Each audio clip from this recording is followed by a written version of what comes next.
আসসালামু আলাইকুম।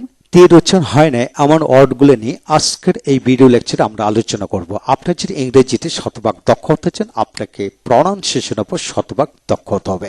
তাহলে আপনার জন্য এই বইটি সংগ্রহ করতে পারেন। এই বইটিতে ব্রিটিশ এবং আমেরিকানের প্রনাউন্সিয়েশনের পার্থক্য সহকারে 5593টি ওয়ার্ড দেওয়া হলো। এছাড়া সাইলেন্স অফ লেটার, তারপর শর্ট টার্ম লং টার্ম এগুলি দেওয়া হলো। টাং টুইস্টার পসেসিটি দেওয়া হলো। 160 পৃষ্ঠার বই আপনার জীবনকে পাল্টে দেবে, ইভেন আপনার পরিবার পরিজন নাতি নাতনিদের জীবন পাল্টে দেবে। তাই আসুন পুরো ভিডিওতে দেখি, পুরো বইয়ের সকল ভিডিও লেকচার দেখি, নিজেকে পাল্টে ফেলি। এখন আসেন তীর উচ্চারণ হয় না এমন ওয়ার্ডগুলো নিয়ে আমরা আলোচনা করব। প্রথমে জেনে নেন তীর পরে কোন কোন শব্দ নিয়ে শব্দ গঠিত হয়, লেটার নিয়ে শব্দ গঠিত হয়। টি এর সাথে কিন্তু AEHIORSUWY বসে শব্দ গঠিত হয়। টোটাল 10টি শব্দ বসে টি এর সাথে শব্দ গঠিত হয়। এখন আসেন ওয়ার্ডের মধ্যে TCH থাকলে এক্ষেত্রে টি এর উচ্চারণ বিশেষ করে হয় না। TCH তে চ এর মতো উচ্চারিত হয়। লক্ষ্য করুন BATCH batch, batch, BATCH batch. তারপর হলো ম্যাচ, MATCH ম্যাচ, অর্থাৎ MACH ম্যাচ, ম্যাচ। তারপর আসেন BECH ব্যাচ, ব্যাচ সোলার। হ্যাঁ, তারপর আসেন তীর উচ্চারণ হবে না। তারপর আসেন catch, CACH catch, catch. Watch, watch, WACH watch, watch. তারপরে ওয়েচ, ওয়েচ মানে ডাইনি। তারপর আসেন ফ্যাচ, FATCH, তার মানে FECH ফ্যাচ, কোনো কিছু গিয়ে এগিয়ে নিয়ে আসা। তারপর আসেন প্যাচ, PACH প্যাচ, তালি দেওয়া, প্যাচ, তালি দেওয়া। তারপর আসেন HAICH H এভাবে। তারপর আসেন snatch, snatch, SNACH snatch, snatch. তারপর আসেন catch up, catch up, CACH catch ইপি আপ, ক্যাচ আপ। তারপর আসেন বিচ, BICH বিচ। এখন আসেন বোচার, বো CHER বোচার, টি উচ্চারণ হবে না, বোচার। তারপর হলো ক্র্যাচ, আরসার দেওয়া, ক্র্যাচ, CRACH ক্র্যাচ, ক্র্যাচ। বচ, BUCH বচ, তালি লাগানো, বচ, যে কোনো কাপড়ে বা বইতে তালি লাগানো, বচ। তারপর আসেন টিচ, সেলাই করা, STICH টিচ, অর্থাৎ দ্বিতীয় টিতে উচ্চারিত হয়, টিচ, টিচ। তারপর আসেন ব্যাক টিচ, ব্যাক টিচ। তারপরে হিচ, হিচ, হেসকাতান, হিচ, HICH হিচ, হিচ, হেসকাতান। তারপর হলো ক্র্যাচ, SKECH ক্যাচ, ক্যাচ এভাবে। তারপর হলো হ্যাচ, ডিমে তা দেওয়া, hatch, HACH hatch, hatch. Retch, RECH retch, retch, বমি বমি ভাব হওয়া। তারপর আসেন সুইচ, SWICH সুইচ, টি উচ্চারণ হবে না। তারপর আসেন বিউইচ, বিউইচ, BEWICH বিউইচ সম্মিলিত করা, বিউইচ সম্মিলিত করা। তারপর আসেন স্ট্রেচ, স্ট্রেচ, টেনে বাড়ানো, স্ট্রেচ, STRE স্ট্রে, CH চ, স্ট্রেচ, স্ট্রেচ।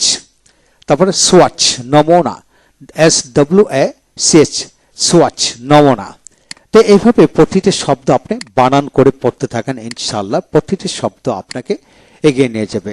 তারপর আসেন ইচ, চুলকানি, ITCH ইচ মানে ICH itch, itch. Latch, latch, খিল, খিল দেওয়া, LATCH লেচ, তার মানে সি উচ্চারিত হবে না, LACH লেচ, লেচ। তারপর আসেন mismatch, mismatch, mismatch, MATCH match, mismatch. Okay, তো এইভাবে প্রতিটা শব্দ আপনি প্র্যাকটিস করেন, মনে অর্জনতে আপনি সুপার স্পিকার হয়ে যাবেন ইনশাআল্লাহ। ইংলিশ প্রনাউন্সিয়েশন যাদের শতভাগ দক্ষ রয়েছে তারা ননস্টপলি ইংরেজিতে কথা বলতে পারে এবং ইংরেজি পড়াতে পারে।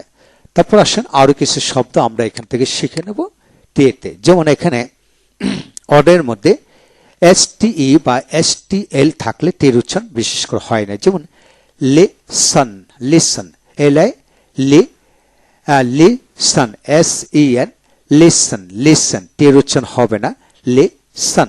তারপরে মাসন্ট, মাসন, MUSTNT, মাসন্ট। এখন SNT, সন্ট, সন্ট, SNT, সন্ট, মাসন্ট। তারপরে ময়সন, ময়সন, MOISEN, ময়সন, ময়সন। তারপরে আসেন listener, listener, listener. Whistle, whistle, whistle. গ্লেসেন, গ্লেসেন, GLISTEN, গ্লিসেন। তার মানে কি টু উচ্চারণ হবে না, GLI GLISEN, সেন, গ্লেসেন, চকচক করা। তারপর আসেন হেইসন, HA হেই, SEN, সন, হেইসন, হেইসন। তারপর আসেন এখানে হেইসেন্ট, হেইসেন।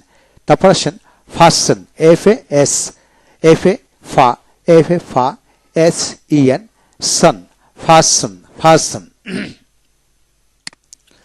তারপর আসেন অফন, অফন হচ্ছে প্রায়, OFEN, অফন, ওতে OFEN, ফন, অফন, অফন, এভাবে পড়বেন। তারপর আসেন সফন, SO স, SU স, FEN, ফন, সফন, সফন মানে নরম করা, সফন নরম করা। তারপর আসেন হাসল, তাড়াহুড়া করা, হাসল, হাসল, HU হা, SLE সল, হাসল।